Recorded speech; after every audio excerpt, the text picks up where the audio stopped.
शराब हराम है। क्यों हराम है? क्योंकि शराब सारे ऐप देती है। ठीक है, एक आदमी को 3 टास्क दिए गए कि तुम एक औरत के साथ बलात्कार कर दो, दूसरा एक बच्चे को चाकू मार दो, और तीसरा उसके बच्चे को चाकू मार दो, और तीसरा शराब पी लो।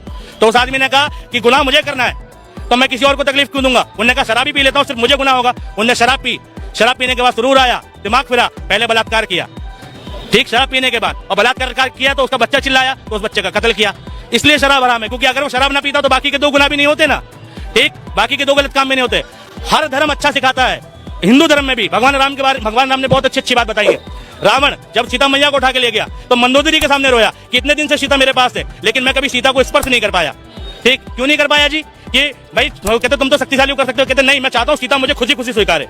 तो मंदोदरी ने आइडिया दिया कि तुम एक दिन राम का वेश बनाओ। ठीक, राम का वेश बनाओ और सीता के सामने जाओ, सीता तुमसे लिपट जाएगी।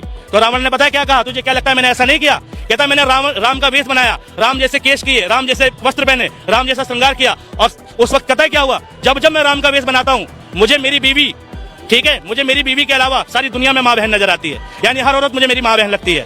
ठीक, ये रावण ने कहा राम के बारे में कि अगर राम का सिर्फ तुम कपड़े पहन लो, उसकी जैसी वेशभूषा बना लो, ठीक, सिर्फ राम जैसा बन जाओ, तो तुम गलत करने की सोच नहीं सकते। और आज भारत में बताए क्या हो रहा है? उसी राम के नाम पर लोग कत्ल कर रहे हैं। जय श्री राम बोल, जय श्री राम। तुम राम के भक्त हो, राम का वेश बनाने के बाद तुम राम की गलत सोच नहीं सकते और तुम राम का नाम लेकर कत्ल कर सकते हो। ये रामायण सिखाती है। या तो तुम अपने धर्म को नहीं जानते, ठीक है, यार राजनीति के चक्कर में पागल हो। ठीक है, पागल ही हो तुम भैया राजनीति के चक्कर में। ठीक है, राजनीति के चक्कर में पागल ना बनो। मुझे दोनों चीजें पता है। ठीक है, मैं ये कह रहा हूँ हर धर्म अच्छी चीज सिखाता है, हमें धर्मों से अच्छी चीजें उठानी चाहिए, गलत चीजें नहीं उठानी चाहिए। ठीक है, और गलत होता नहीं है, व्याख्या करने वाले उसकी गलत चीजें प्रेजेंट करते हैं। ठीक है, कोई धर्म गलत नहीं है। ठीक।